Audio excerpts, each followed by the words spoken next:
Question 1। International day of the girl child 2025 का विषय क्या है जो हर साल 11 अक्टूबर को मनाया जाता है? ए, मेरी आवाज, हमारा समान भविष्य। बी, मैं जो लड़की हूँ वो बदलाव जिसका मैं नेतृत्व करती हूँ, संकट की अग्रिम पंक्ति में लड़कियां। सी, उसके साथ एक कुशल बालिका शक्ति। डी, डिजिटल पीढ़ी, हमारी पीढ़ी। आंसर बी, मैं जो लड़की हूँ वो बदलाव जिसका मैं नेतृत्व करती हूँ, संकट की अग्रिम पंक्ति में लड़कियां। डिटेल्स। यह विषय लड़कियों की नेतृत्व क्षमता, सबसे कठिन परिस्थितियों में उनका सामना और उनकी आवाजों को सशक्त रूप से सुनाने की जरूरत पर ध्यान केंद्रित करता है। ये स्थापित करता है कि लड़कियां केवल चुनौतियों की शिकार नहीं है, बल्कि समाधान प्रस्तुत करने वाली एवं परिवर्तन की नेता भी हो सकती है। इस विषय के तहत विश्व स्तर पर यह प्रेरणा दी जाती है कि लड़कियों की कहानियां और संघर्ष साझा करें और उनकी उपलब्धियों को बढ़ावा दें। नीतियां और कार्यक्रम बनाएं जो लड़कियों को संकट की स्थितियों में भी सुरक्षा और भागीदारी दें। संकटग्रस्त क्षेत्रों में लड़कियों के लिए विशेष समर्थन सुनिश्चित करें, जैसे शिक्षा, स्वास्थ्य, सुरक्षा।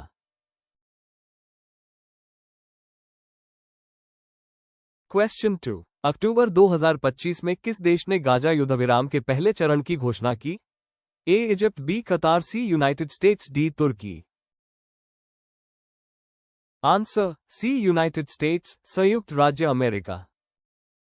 अक्टूबर 2025 में कतर की विदेश मंत्रालय ने घोषणा की कि गाजा युद्धविराम के पहले चरण की सभी प्रावधान और क्रियान्वयन तंत्र इम्प्लीमेंटेशन मैकेनिज्म्स तय कर लिए गए हैं। डिटेल्स। घोषणा और पुष्टि। कतर विदेश मंत्रालय के प्रवक्ता मैजद अल अंसारी ने बताया कि पहले चरण की वार्ता सफल रही और युद्धविराम के प्रथम चरण की रूपरेखा तैयार हो गई है। उन्होंने ये भी कहा कि इस समझौते के अंतर्गत युद्ध को समाप्त करना, इजरायली बंधकों की रिहाई, फिलिस्तीनी कैदियों की रिहाई और गाजा में मानवीय सहायता पहुंचाना मुख्य लक्ष्य होंगे। पहले चरण के मुख्य तत्व। इस पहले चरण में निम्नलिखित मुख्य प्रावधान शामिल हैं। इजराइल और हमास के बीच युद्धविराम, इजरायली बंधकों हॉस्टेजेस की रिहाई, उन फिलिस्तीनी कैदियों की रिहाई करना जो इजराइल में बंद हैं, गाजा में राहत एवं मानवीय सहायता का प्रवेश एड एंट्री सुनिश्चित करना। इजरायली सेनाएं गाजा के कुछ हिस्सों से पीछे हटेंगी। निर्धारित सीमाओं तक पीछे हटने की प्रक्रिया 24 घंटे के भीतर पूरी होनी चाहिए। पीछे हटने के तुरंत बाद 72 घंटे की अवधि में जीवंत बंधकों की रिहाई होनी है, यदि वे अभी भी बंद हैं, और मृत बंधकों की देहों को सौंपा जाना है। समय एवं अमल। ये समझौता 9 अक्टूबर 2025 को शाम एल शेख, मिस्र में हस्ताक्षरित किया गया। विधान परिषद इजरायली कैबिनेट द्वारा इसे मंजूरी दी गई और अगले दिन 10 अक्टूबर इजरायली सेनाएं गाजा से पीछे हटने की प्रक्रिया शुरू कर दी गई। घटनाओं की शुरुआत के समय युद्धविराम दोपहर 12 बजे नून लोकल टाइम से प्रभावी हुआ। प्रेरक भूमिका और मध्यस्थ। ये समझौता United states, Qatar, Egypt, Turkey आदि देशों की मध्यस्थता से हुआ।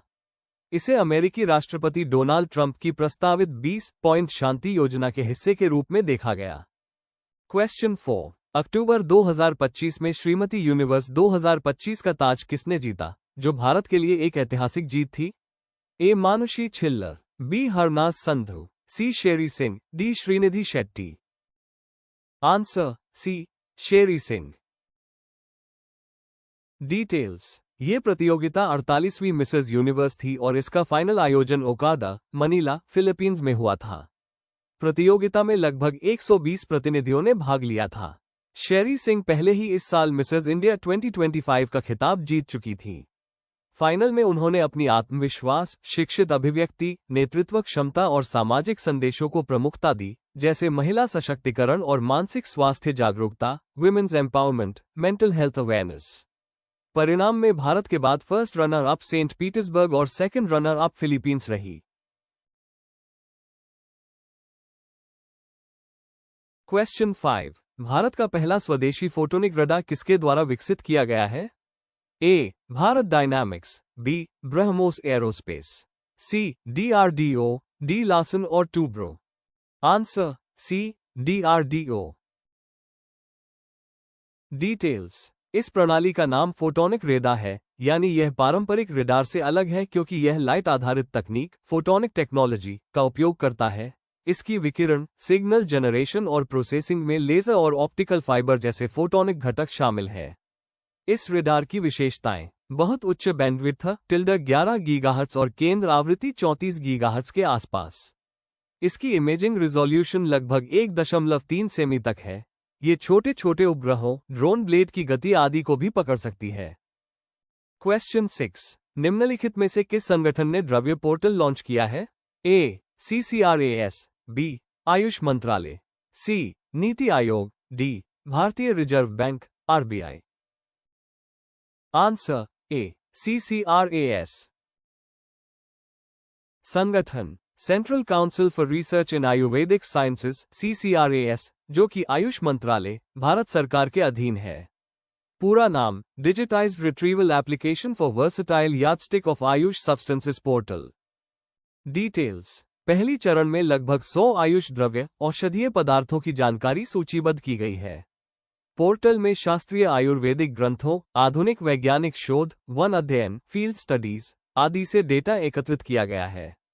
ये एक खुला पहुंच ओपन एक्सेस प्लेटफॉर्म है। उपयोगकर्ता बोटनी, केमिस्ट्री, फार्माकोलॉजी और सुरक्षा जानकारी जैसी विस्तारित जानकारियां खोज सकते हैं। पोर्टल AI रेडी डिजाइन किया गया है और भविष्य में इसे आयुष ग्रिड सहित अन्य डिजिटल हेल्थ पहल से जोड़ा जाने की योजना है। क्वेश्चन 7, अक्टूबर 2025 में भारत के नए राजदूत के रूप में किसे नियुक्त किया गया है? ए. जितेंद्र पाल सिंह, बी. नवतेज सरनासी, Syed Akbaruddin, D. Harshvardhan Shringla. Answer A. Jitendra Pal Singh. Details. Jitendra Pal Singh 2002 batch के भारतीय विदेश सेवा अधिकारी को भारत का इजराइल में राजदूत नियुक्त किया गया। नियुक्ति के समय वह विदेश मंत्रालय में संयुक्त सचिव के रूप में कार्यरत थे और पाकिस्तान, अफगानिस्तान, ईरान डिवीजन संभाल रहे थे। उन्होंने फरवरी 2025 में इजराइल के अधिकारियों के समक्ष अपना संवैधानिक प्रमाण पत्र क्रीडेंशियल्स प्रस्तुत किया। उनकी नियुक्ति भारत इजराइल संबंधों के लिए एक महत्वपूर्ण कूटनीतिक कदम मानी गई, जो दोनों देशों के रणनीतिक साझेदारी को और मजबूत करती है। क्वेश्चन 8, किस बैंक ने अप्रैल 2025 में ग्राहक मित्र पहल शुरू की है? A. Punjab national bank, B. Bank of Baroda, C. Bharatiya state bank, D. ICICI bank. Answer C. Bharatiya state bank. Details. SBI ने अप्रैल 2025 में अपनी नई पहल ग्राहक मित्र शुरू की है, जिसका उद्देश्य शाखाओं में भीड़ को कम करना और डिजिटल बैंकिंग को बढ़ावा देना है। इस पहल के तहत SBI ने विशेष रूप से प्रशिक्षित कर्मचारियों को state bank operation support services से नियुक्त किया है, जिन्हें ग्राहक मित्र के रूप में तैनात किया गया है। ये कर्मचारी ग्राहकों को बैंकिंग सेवाओं के उपयोग में सहायता प्रदान करेंगे और उन्हें डिजिटल बैंकिंग की ओर मार्गदर्शन करेंगे।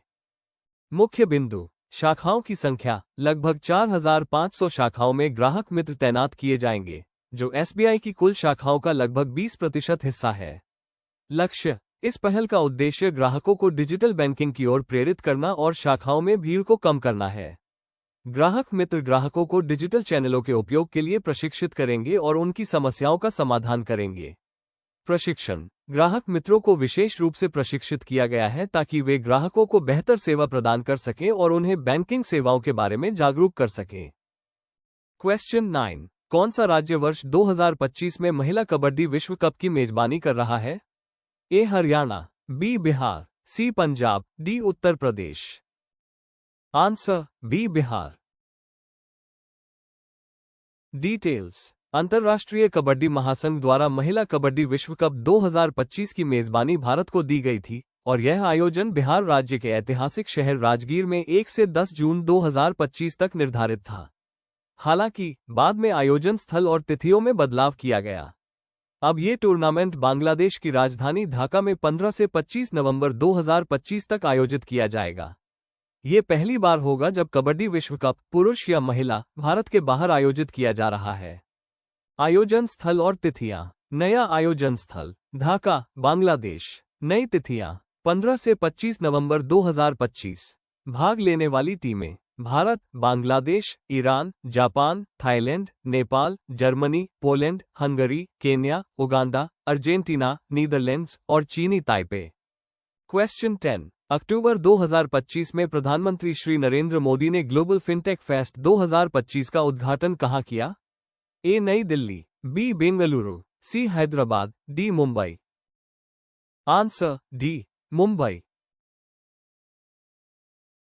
Details. प्रधानमंत्री श्री नरेंद्र मोदी ने 7 अक्टूबर 2025 को मुंबई के जियो वर्ल्ड सेंटर में आयोजित ग्लोबल फिनटेक फेस्ट 2025 का उद्घाटन किया। इस अवसर पर उन्होंने यूके के प्रधानमंत्री कीर स्टार्मर के साथ मुख्य भाषण दिया।